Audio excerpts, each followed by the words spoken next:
Yo, so Gail here, it's 5:55. As you can see this morning, it's rather misty. That's what happens when it's really hot and you live by the sea. But it's good for all the plants and the seeds that I've been sowing. That extra little bit of moisture to help everything keep growing. So, lesson 79 is what we carry on with today. Let me recognize the problem so it can be solved, is what the Holy Spirit did say. A problem cannot be solved if you do not know what it is. Even if it is really solved already, you will still have the problem, because you will not recognize that it has been solved. This is the situation of the world, the problem of separation, which is really the only problem, has already been solved, yet the solution is not recognized because the problem is not recognized. And even if you just take the word solved and look at the letters that are there, can you see the word love jumbled up? There we go. There's the solution, I do declare. Everyone in this world seems to have his own special problems. Yet they are all the same and must be recognized as one if the one solution that solves them all is to be accepted. Who can see that a problem has been solved if he thinks the problem is something else? Even if he is given the answer, he cannot see its relevance. That is the problem. That is the position in which you find yourself now. You have the answer, but you are still uncertain about what the problem is. A long series of different problems seems to confront you, and as one is settled, the next one and the next one arise. There seems to be no end to them. There is no time in which you feel completely free of problems and at peace. The temptation to regard problems as many is the temptation to keep the problem of separation unsolved. The world seems to present you with a vast number of problems, each requiring a different answer. The perception places you in a position in which your problem solving must be inadequate and failure is inevitable. No one could solve all the problems the world appears to hold. They seem to be on so many levels, in such varying forms, and with such varied content, that they confront you with an impossible situation.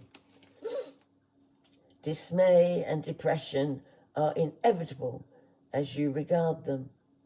Some spring up unexpectedly, just as you think you have resolved the previous ones. Others remain unsolved under a cloud of denial and rise to haunt you from time to time, only to be hidden again, but still unsolved. All this complexity is but a desperate attempt not to recognize the problem and therefore not to let it be resolved. If you could recognize that your only problem is separation, no matter what form it takes, you could accept the answer because you would see its relevance. Perceiving the underlying consistency in all of the problems that seem to confront you, you would understand that you have the means to solve them all, and you would use the means because you recognize the problem. You see, the Holy Spirit is rather logical. It's us humans that create all this distortion. But here we go, we're sticking to the words in the book. I'm going to talk for myself at 8:08, now that I've got my voice back, and I'm feeling exceptionally great. In our longer practice periods today, so to remember to set the time and stick to it, and if, like myself, you're a little late, well, when you remember, you just stop everything and get on with it. The idea is to put the solution and the means to see miracles first and before everything else. But there you go. That's why we just need one perfect teacher that's able to see through it all. So in our longer practice periods, 10:10 and 1:11, today we will ask what the problem is and what is the answer to it. We will not assume that we already know. We will try to free our minds of all the many different kinds of problems we think we have. We will try to realize that we have only one problem, which we have failed to recognize. We will ask what it is and wait for the answer. We will be told. Then we will ask for the solution to it, and we will be told. Remember now, the Holy Spirit speaks to us, and our Father listens to our voice.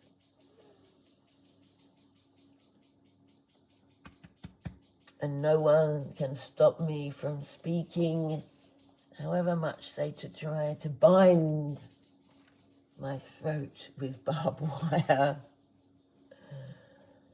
I listen to the Holy Spirit. I remember that no magic can affect me. And I'm here to show that and be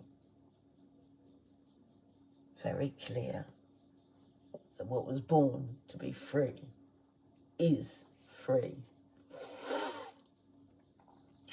The exercises for today will be successful to the extent to which you do not insist on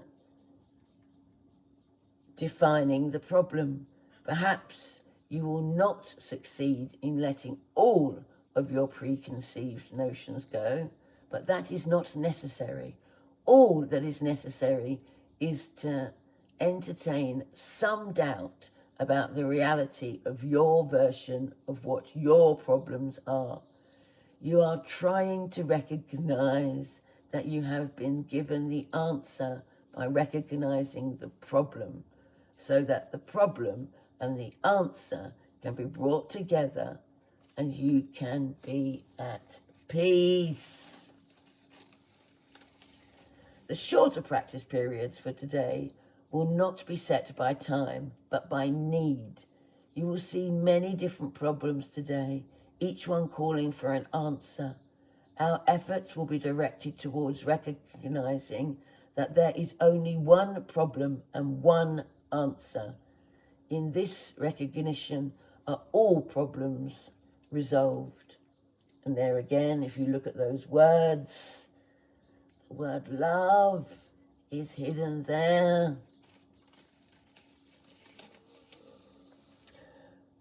Wow. That's simply the lesson of this world. Simplicity, I do declare. In this recognition, there is peace. Be not deceived by the forms of problems today. Whenever any difficulty seems to arise, tell yourself quickly, let me recognize this problem so it can be solved. Then try to suspend all judgment about what the problem is.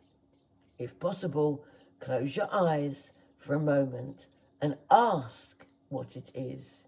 You will be heard and you will be answered. So that's a great thing about the Holy Spirit. He's got eyes for all of us and ears that really listen and a voice that's full of love. So let the light of truth shone like a golden orb. That's all the sun is in the sky. It's love for us all to absorb. So fear nothing today and practice well. Remember what we're really learning. Let me recognize the problem so it can be solved. And I guess, well, I know, your success is really simply in how much you are yearning. So I'm quickly going to bow you to you in reverence. Though I'm in my morning nightie, let's do this fast.